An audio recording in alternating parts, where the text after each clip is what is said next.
Hey, well, listen, you got Mark chapter 4. What I want to do is just marinate us in a little bit of text for a moment or two, and I'm trying to wrestle through some stuff, probably due to a lot of my own circumstances. It's often, I think, the prophetic works in a weird way that you kind of find yourself the main actor in the process. You go, what is God saying to me, and why is God saying that to me? I think that comes with the leadership journey, that actually you spend a lot of your time thinking, not about where am I at, but where is that which I'm responsible for at. So you kind of get these blurry lines between what's God saying to me, what's God saying to my ministry, and what is God saying to us. So I'm going to kind of just say what I feel that God, I've not yet figured that out, is basically what I'm saying. This might be me just preaching to myself this morning. If that's the case, at the end you can all pray for me. It might be me saying something to you this morning. If that's the case, then I'll pray for you. And it might be neither, in which case it'll be the Bible, so it's not bad. So is that okay? On that day, Mark chapter 4, verse 35, on that day when evening had come, he said to them, "Let us go across to the other side." And leaving the crowd behind, he took them with him in the boat, just as he was. Other boats were with him. A great windstorm arose, and the waves beat into the boat, so that the boat was being swamped. But he was in the stern, asleep on a cushion. And they woke him up and said, "Teacher, do you not care that we are perishing?" He woke up and he rebuked the wind, and he said to the sea, "Peace, be still." And then the wind ceased, and there was a dead calm. And he said to them, "Why are you afraid? Do you still not have faith?" And they were filled with great awe and said to one another, Who is this, that even the wind and the sea obey him?" I want to read this story, probably breaking all of the hermeneutics rules that I so painfully inflict on you. But I want to read this story as a bit of a metaphor for our lives this morning, a bit of a metaphor for the journey that you're on. I have done this journey a few years before that you're in right now.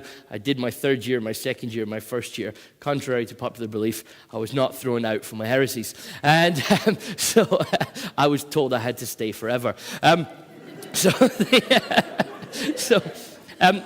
want to read this story as a metaphor for your life and your ministry. And I want to try and just draw some stuff out. There's more stuff in there than what I want to draw out. I want you to work on it, think about it, and see where it goes. But so just think about this. Jesus says to them, "Let us go to the other side." Let us go. Your ministry, your life, your call, whatever it is that brings you here, began with a moment where some "let us go" happened. You're only here, I hope, because at some point you heard Jesus say, "Come," and you said, "Okay." You did not have to say okay, so stop being mad at him for it, okay? You did not have to say yes. You did not have to say, "Okay, that's what I'll do." There were other jobs. They paid better, there was less stress, and you didn't have to live in the middle of nowhere. But you said yes. You said, "Okay, I'll go." It might have been at the end of a service. It might have been in a quiet moment in your room. It might have been somewhere in between that. But let's just hold on to that thought that Jesus said, "Let us go," and we said yes. We are here because our primary thing in life is that we are followers. And you will never, ever lose that. You are always a follower. The moment you cease to being a follower, I have no interest in how much of a leader you are. The moment you cease to be primarily a follower of Jesus, I'm here because Jesus said, "Let us go." The moment we stop thinking that that's what ultimately I am, then nobody is interested in what sort of leadership you're going to produce. No one is interested in how big your ministry becomes. Nobody is interested in how many of the dead you raise and where they were in between, Mandla. And nobody should care. So let us set ourselves at the start of all of our stories of following Jesus. And let us remind ourselves at this moment, if it's year 1 and you're just beginning to feel the bite of Mattersey, if it's year 2 and you're beginning to wonder, is there really a God and why am I here? And if it's year 3 where you're thinking, there is really a God and now I have to go and do something for him. That kind of terror sets in sometimes and we think, what am I doing and where is it all going? It doesn't always matter where it's all going because you're following Jesus. So follow Jesus. He said, let's go, let's go. Another thing I noticed is he says, let's go, and then it says, leaving the crowd behind. Now, it's a little throwaway comment, but let me make this to you. Leadership, ministry, following Jesus invariably involves you leaving the crowd behind. You rarely get to do what God has called you to do and take the crowd with you. Now, that's a good thing because the crowd are invariably mental. And they do not have your best heart. They just want your miracles. They just want your ministry. They just want to make you king by force. They just want to do all the right stuff. But the crowd can be slightly chaos. But God didn't always call you to the crowd. God didn't always call you. Maybe you see that you want to bring them to Jesus. You want to help them. You want to minister to them. Whoever your crowd are, you might have good intentions for them. But invariably, and I only can say this from experience, but invariably, your call to follow Jesus involves a lot of loneliness. Involves a lot of times where it's just you and God. Where actually there is a crowd. And the crowd are always doing fun stuff, by the way. The crowd are always doing fun stuff. We know that because they put it on Facebook.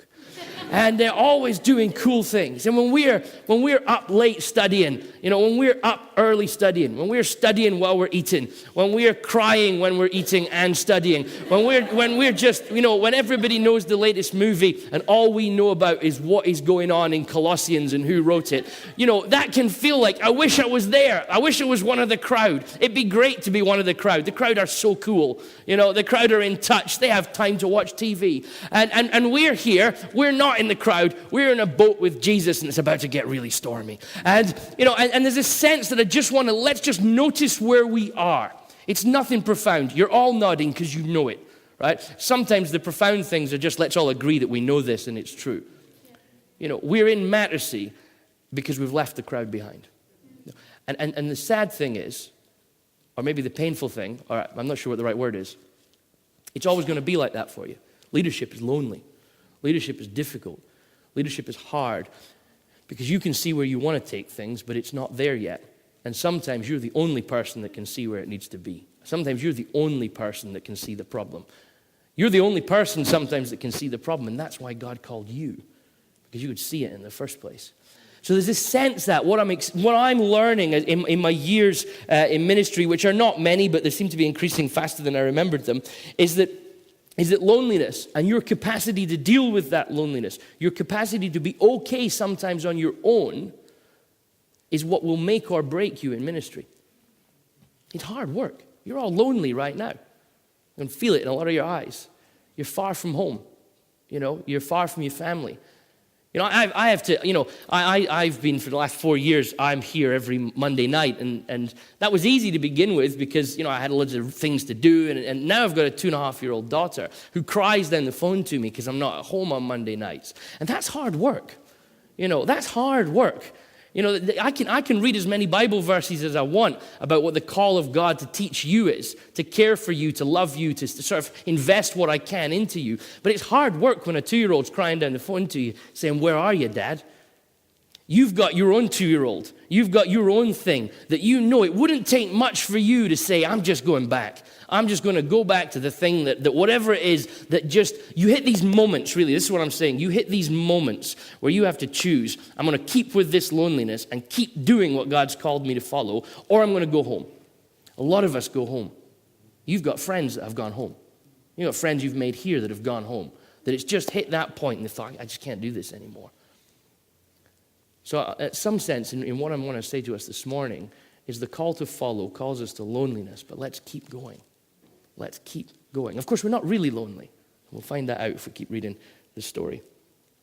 By the way, just as a point, my aside upon an aside, I do this. The crowd are difficult to deal with because the crowd validates us. We like the crowd because they tell us we're brilliant. We love your miracles, Jesus. Give us more food. Do more miracles. That was a cool food miracle. Do more miracles. Give us a sign from heaven this time. Not sure what the food miracle was, but give us a sign from heaven. Raise the dead, Jesus. Throw out some demons. People love what you do, and if you're not careful, you start to get validated by that. So if I've not got the crowd around me telling me I'm brilliant, saying you're a great preacher, you're a great evangelist, your prophetic words they really cut to my heart, and we can learn if we're not careful to need that.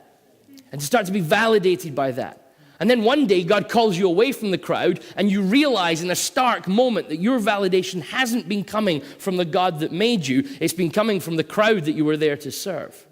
So there's a call in your life as well, and this will hit you worse outside of Mattersey than it does inside of Mattersey. When you start to really put legs on your ministry, when you start to really earth it into something and start to make it happen, my plea to you is don't let the crowd validate you. Don't be validated by those who you're there to serve. God loves you, God called you, and that doesn't make any difference to what the crowd say. So hold on to that. Anyway, so you get in the boat, right? And what happens, as is invariably true in life, a storm comes up. The NIV says a squall. I like that word. I don't know what it means, but I like it. A squall arises, a storm rises up.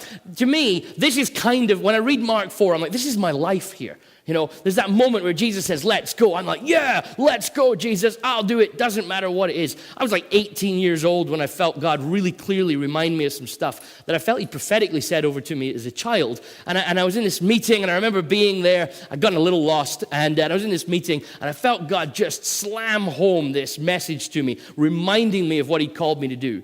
You know, 2 months later, I was in the States. Right? I'd given up everything I had and went to America. I thought that must be the answer because those people really need Jesus. And so I went to the States, and they really do. They're crazy. And, and while I was out there, I had this bizarre moment where I'd gone all the way around the half side of the world, and God says to me, I think you need to go back to Mattersey. That was random. I hadn't expected that. I didn't want to do that because my dad had been here. I really didn't just want to try and copy what my dad had done. But then you start to follow this out. And as I started to journey this, what I found, the call to follow is easy. The call to leave the crowd at the beginning isn't even that difficult. But invariably, and you know this, and if you don't know this, you're not following Jesus, the storm hits quite quickly. The storm comes in. And all of a sudden, that which seems so clear, that which seems so obvious to you, you know, there was a moment when you came here, it was just so clearly the right thing for you to do.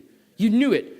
Wild horses couldn't have stopped you doing it. You know, even the student loans company couldn't stop you doing it. You were here. And then all of a sudden, and I see it year in, year out, so it's not a criticism. It's just, I saw it in my own life. I see it in your lives, that you arrive full of, absolutely, this is what God's called me to. And then the storm hits. And the storm for all of you is different. You know, some of you, it's academics. Some of you, you do academics in your sleep. You know, some of us, it's actually just pursuing the call of God with the midst of all of the distractions, which we never expected in a Bible college. We didn't think it would be so difficult to follow Jesus in a place full of Christians. But it is. It's just as difficult as it was in a place that's not full of Christians. And yet we find ourselves in the midst of this storm, and it's the unexpectedness of the storm. It's the terror of the storm at some level. I think there's a lesson for us that says simply, ministry is always going to be a bit of a storm because you're not in control. You're not really in control of what you do. There's a sense you're leaving yourself open to what God is calling you to. There's a sense that you are involved in a spiritual battle, which is at times outside of your control. You find yourself, like the disciples, in a boat, realizing that the storm is much bigger than you. I get the feeling that a lot of us right now are in the place that we are confessing the storm is bigger than us. It's too big for us. And we're looking at it, and we're going, it's even bigger than 10 of us. And we're looking at what's going on, and it's different. And the storm works as a bit of a kind of metaphor in this sort of thing, because it's different for all of us. There's a question, what's your storm? I don't want you to shout out, okay? But what's your storm? Can you spot it right now? Are you aware that it's your storm? Sometimes it kind of sneaks up on us, and all of a sudden you realize, goodness, I've become quite negative about the things that I'm involved in. Goodness, I've become quite cynical. Goodness, I've become quite critical. Because actually what's happened is a storm has snuck up on you and begun to distract you from what God has called you to be and do. So I think there's a really important question for us in terms of us defining our own selves, that we say, what's our storm right now? And are we aware that it's a storm? Are we aware that it's something that snuck up on us? I had this moment of revelation in the middle of a class last week before study break. We were talking about resurrection.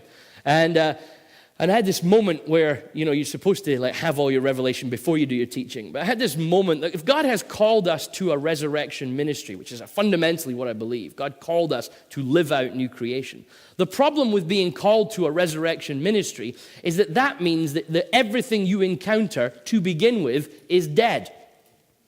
So that's quite hard. That you got to get used to the stink of death because God's called you to bring life to it.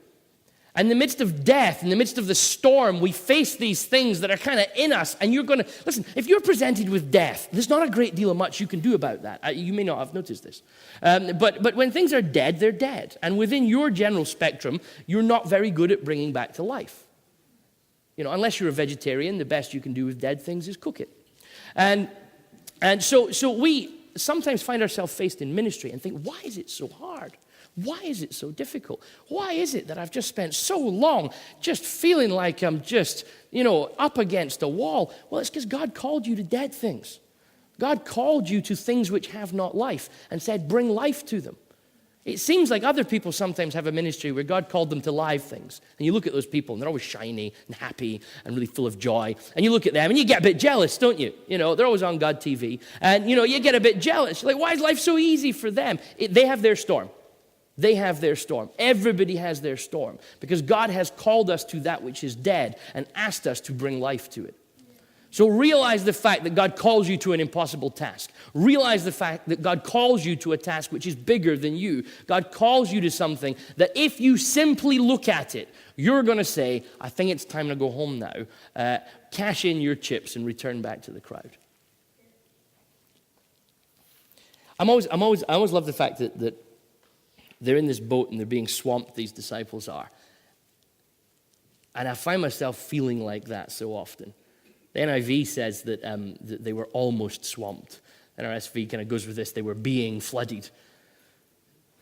I don't know, but do you ever feel like that?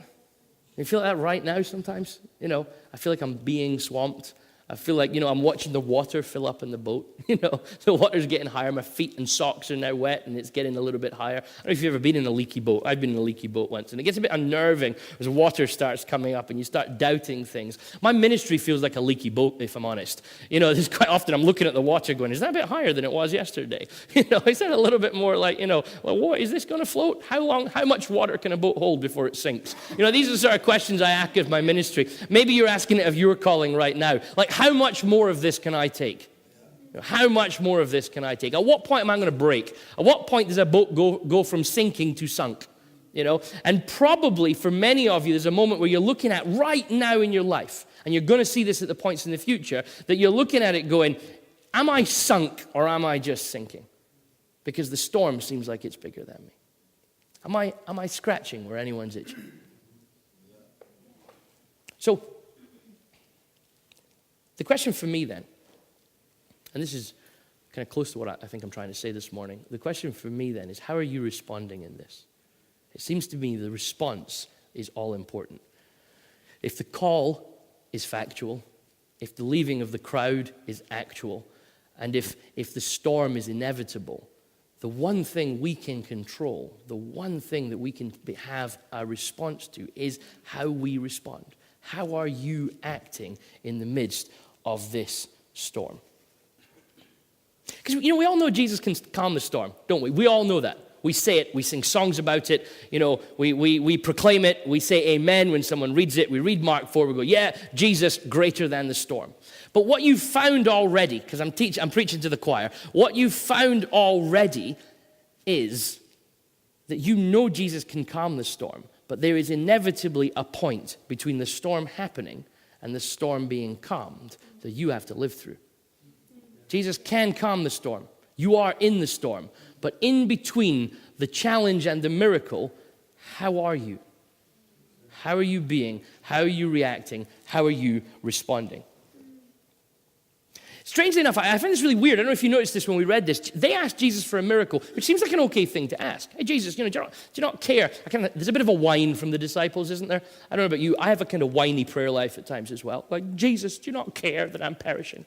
You clearly don't care that I'm perishing, Jesus. You clearly care about everybody else more than me. Look at all the bad stuff that's going on in my life. Look at all the no bad stuff that's happening in that other person's life. Here's me. Clearly you don't care about me. And Jesus gets up. He performs this miracle. He speaks to wind and sea, and they are calm. And then he turns to them and he says, why do you have such little faith? Do you still not believe? Do you still not believe? I think it's a bit weird. They went to Jesus and said, this situation's bigger than us, which seems like a good thing to confess. They said to Jesus, we can't do anything about this, which seems like a good, humble confession to make. Jesus gets up and proves them right, that he can do something about it, that he can calm the storm. And then he looks them in the eye and says, why do you not have any faith? It seems a bit weird. I would think Jesus to go, good job, guys. Well done. You were in the storm. You knew I could fix it. You asked, I delivered. Boom.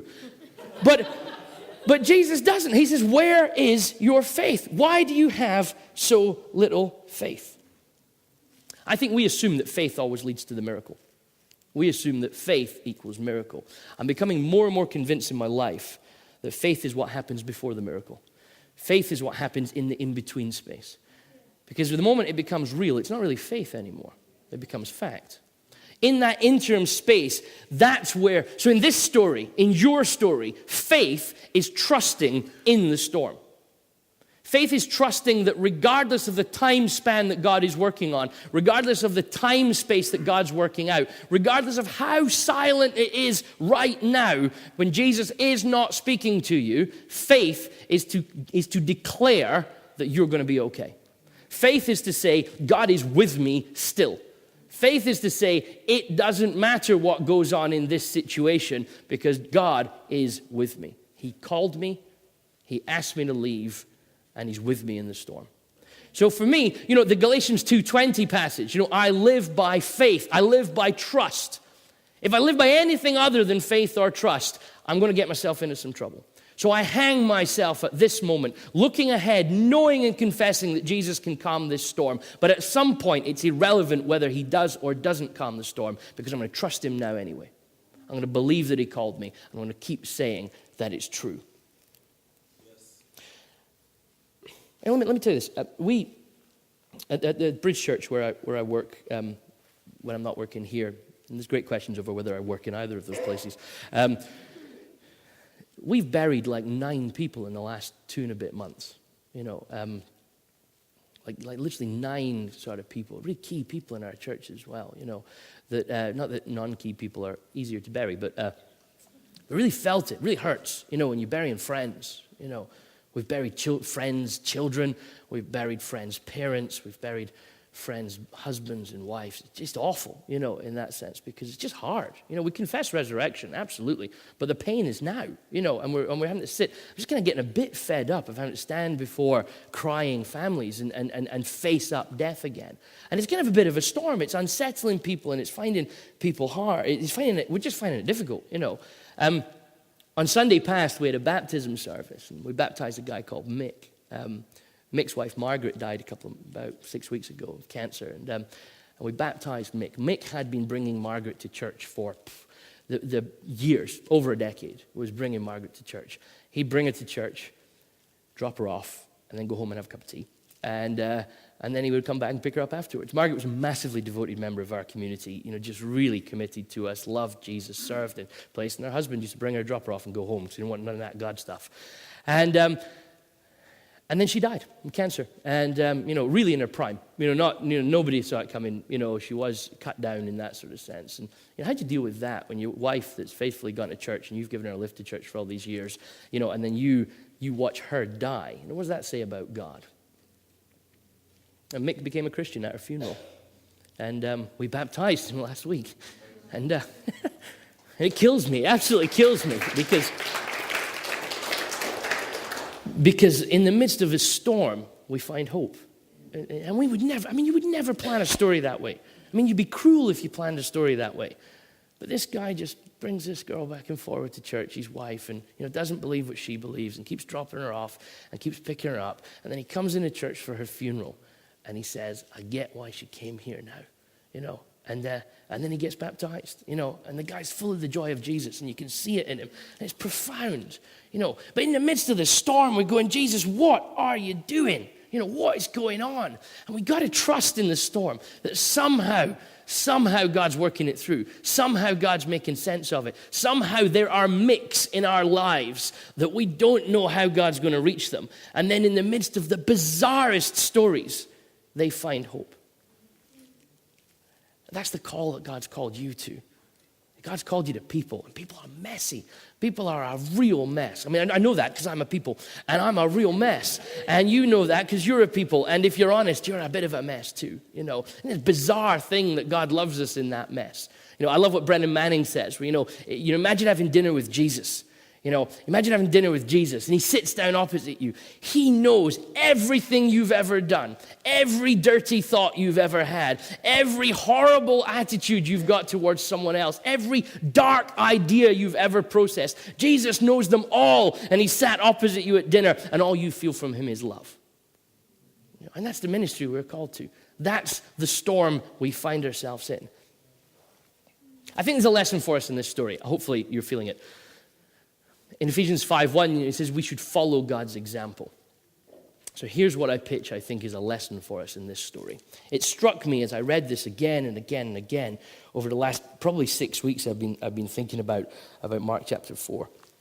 Jesus was in the storm too.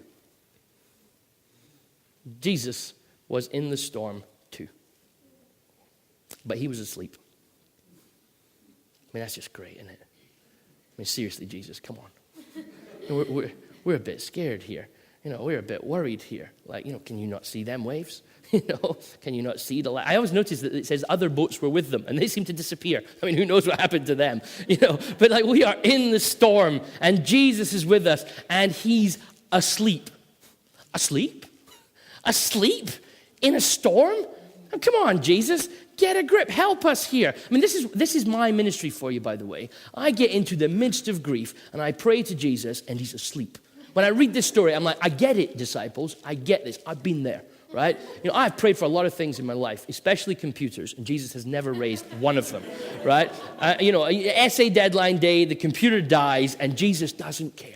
Right? And, I've prayed for printers. I prayed for a person once, and they got healed from their illness, right? But computers, not a response, right? And could not him who raised the dead, anyway. We find ourselves in the midst of trouble, and Jesus appears to be asleep. And we start to panic. We start to fret. We start to stress. We start to work hard. Or you think, I'll get that sail, I'll row this oar, I'll throw some fish overboard, I'll do whatever it is. I will fight my hardest to make sure this boat stays afloat, because if Jesus doesn't care, I will. Have you ever been there? And we keep fighting and we keep wrestling.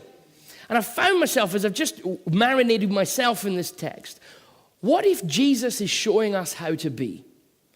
What if the call throughout the New Testament to imitate Jesus says that the way you are supposed to respond in the storm is to grab a pillow and lie down and chill out? What if the correct way to be a follower of Jesus is to say, goodness, look at this storm, I might have a biscuit? What if we sit back and say, let's take some pictures for Instagram? What if we were to say, Jesus seems to be okay with this, so I'm going to be okay with this? I think that's why Jesus says you have little faith. Because it wasn't that they didn't believe he couldn't calm the storm. It was because they didn't think they were safe with him. And I think sometimes we ask the miracle, and Jesus just wants us to trust him. We want to be healed. Jesus just says, my grace is sufficient for you. And there's a call for us to realize that perhaps ministry needs more of a pillow than we think it does. Perhaps our attempt to fight, our attempt to actually work out what's going on and do it right might actually sometimes be the exact opposite of what Jesus wants from you. Because he wants you to trust him. He wants you to learn that you are not going to drown. He wants you to learn. I think it's difficult for us. I mean, as a British person, we have this kind of high British work ethic. If you're not busy, you must be doing something bad. And, and we kind of, if you notice that, it's like if you're not working all the time. I feel that. Like a day off is a terribly hard thing for me to take. I've found this trick that I have to pretend I'm doing things on my day off. So at the end of my day off, I can go, yes, I did nothing today, and that was my goal. If I don't have a goal for the day, then I go kind of crazy. So I have to trick myself into having a day off. Today's aim, do nothing. And so, what is that about? And I find, and it's like, I've said this to you guys before, but we like the word busy. We like saying I'm busy, and I just don't think it's always godly. Sometimes, in the midst of your storm, we just got to trust Jesus. In fact, we always got to trust Jesus, but even in the midst of our storm. I think some of this attitude towards working our way out of everything has affected how we do leadership as well. It's affected our leadership models and structures. We think more about how are you going to solve things? How are you going to fix this? How are you? And there's a sense in which, of course, you're involved in the call of God. Don't hear what I'm not saying, but I think at first, in the midst of it all, are we willing to just trust Jesus that it's going to be okay, that Jesus can rescue us? So your choice. You can fight the storm, or you can relax with Jesus. Fight the storm, or relax with Jesus. I suppose at some level, this is a Mary and Martha story. We see it in the Mary and Martha story because it's just the difference between eating or learning. And we know the answer to that. Always learn, never eat. But when you change the parameters and make it a storm, we all become Marthas. When you change the parameters, nobody wants to sit next to Jesus in the storm. We're happy when he's teaching, but not when it's stormy. Not when it's difficult. No. Now I've got to work, Jesus. Now I've got things to do. Look at that. Look at that oar that's falling over sea. Look at that leak that's happening over there. Look at that sail that looks like it's catching in the wind. Why is it that in certain circumstances we miss the very clear lesson that at the feet of Jesus is always the best place to be? Far too long have I heard of ministers giving up because their devotional life fell apart, because they were just too busy doing ministry to have a relationship with God. Well, that is a dangerous place for us to be. But, let me say from experience, a massively easy place to be. A massively easy place to be. On a day-to-day basis, an easy place to be. I've never yet learned the discipline of just my devotional life being a habit. It's something I seem to have to work at constantly because it seems all too easy for me just to get busy doing God's work and forget that he needs me to sit next to him and trust him on a pretty regular basis. So let me throw out some lessons that I think we can learn from this. That seems a bit structured, but I think you can cope with that. Is that all right? Okay, number one. Here we go. I don't know why I said number one. I don't know how many there are. Results don't always matter. And we're obsessed with results. We're obsessed with how things work. We're obsessed with, can you count it? Churches are particularly bad at it. How numbers matter, they say. Let me tell you this. Numbers don't matter. People matter. Names matter. Right? Never let your church be a number. Never. Because it won't help you. Because I tell you what will happen is you start worrying more about the number than the names. Church looks a little empty this morning. And you start worrying about the empty seats and not asking, what is the word of God for the full seats? Don't preach to those who are not there. Preach to those who are. Don't worry about what's not happening. Worry about what is happening. Names, people, families, children, mothers, fathers are far more important than numbers. So get yourself out of the numbers game and get yourself into the following Jesus and serving people game. So result. The other thing is, you see, let me say this. Your ability to succeed, your ability to do well, your ability to create the numbers that apparently count in the world that we live in says nothing about your ability to trust Jesus. The disciples' ability to row hard, the disciples' ability to know what sails to take down and what sails to put up. I don't even know if they had sails. The disciples' ability to know what to throw overboard and what not to throw overboard is completely unrelated to their trust in Jesus. And sometimes we can look absolutely brilliant. We are masters at the deception, right? It's something about being human. We can stand in chapel and we can raise our hands at the right moments. We can say amen at the right times. We can pray for the right people. We can turn up to the right lectures. We can do the right ministry. It says nothing about your relationship with Jesus. Just because you're not successful doesn't mean you don't have a good relationship with Jesus. The disciples were trying to fight their way out of this. Jesus was sleeping in the boat. So let's get away from ourselves thinking so much about results. Let me say this, which is kind of related. Define your success. Define what success is for you.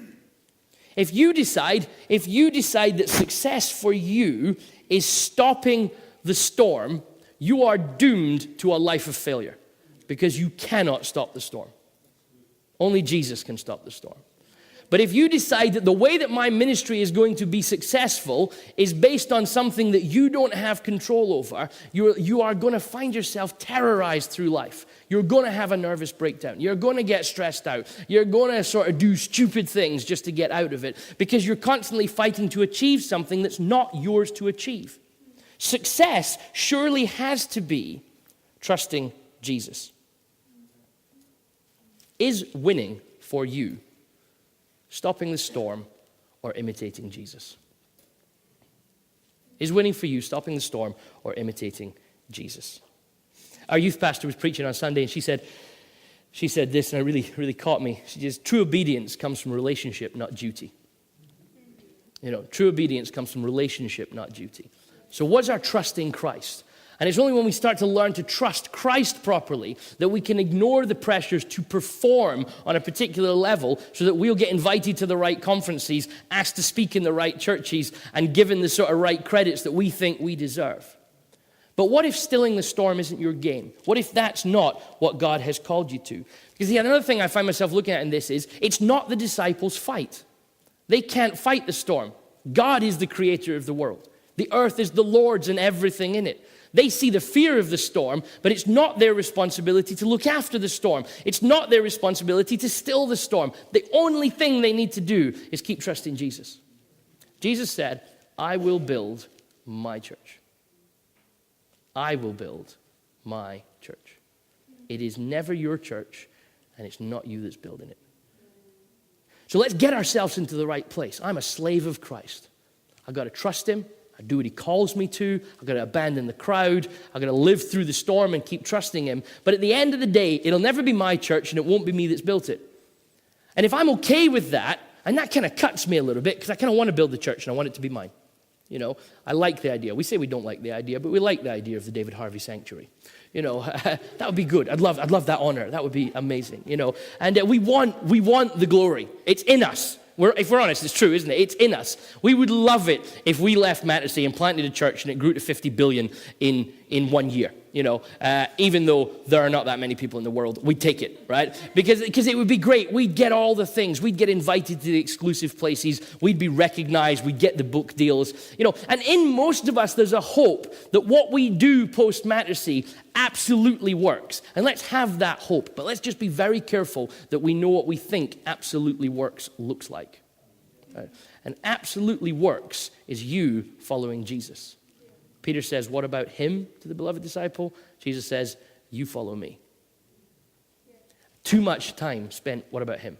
Too much time is spent, can I build this? Too much time is spent, what am I doing? Jesus' question to you, are you following me? Are you following me? What if Jesus calls you to just influence a couple of people that are going to change the world, and you have to be anonymous for your whole life? Can you cope with anonymous? Whatever happened to Nehemiah, by the way? He's kind of did what God called him to and disappears as far as I can see.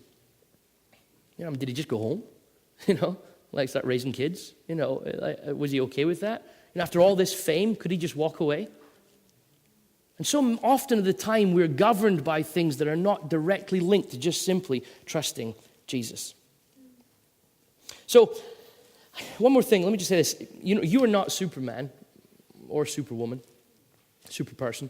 You are not super person, that great hero, and you just think you are. The reason you can't take a day off is you think the world needs you. The reason you can't chill out is because you think if I chill out, it'll all go to pot. Right? And that is one of the biggest lies you can tell yourself in ministry. You need to take some time off. You need to get away. You need to put your head on the pillow and go to sleep because you need to learn the lesson that the world can live without you. That you are not the center of God's plan. You need to find yourself at the center of God's plan. And so there's a sense for us to learn that lesson well. Okay? Jesus will build his church. So let's stop getting off this ego trip we get on about what we're going to do, and let's learn that sometimes all that Jesus requires of us is to trust him as we cross the storm in our boat. I think that's what God's calling us to. I think it's what Jesus is asking us of. So there's an authenticity in that. There's a sense that we be real. Let's get okay with how we look in the mirror. Let's get okay with who we are. Right? Yes, there's things we need to change. Yes, God is improving us. But none of that changes how he feels about us. None of that changes his general perception of us. God loves us regardless. And so often I think we get caught up. If I can work harder, it will make me better, and therefore God will give me more ministry. Well, actually, let's just make sure that what we work hard on is kind of what Glenn said earlier, is that we sing a joyful song. Is that we say, God, no matter what I'm going through, I'm going to trust you, I'm with you, and it doesn't matter the circumstances. I am one thing and one thing only. I'm committed to trust you wherever you take me, Jesus. And I think there's a sense that authenticity is hard.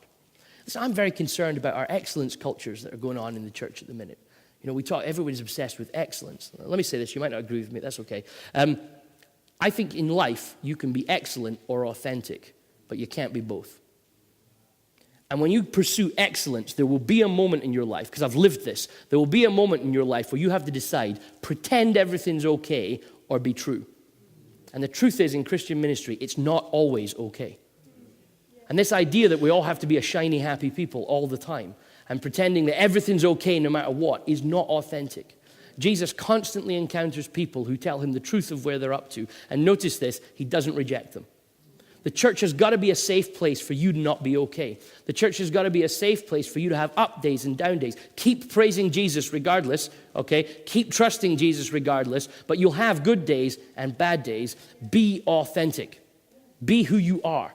There are days you need to go into the forest and pray, and there are days you don't, you know? So be authentic.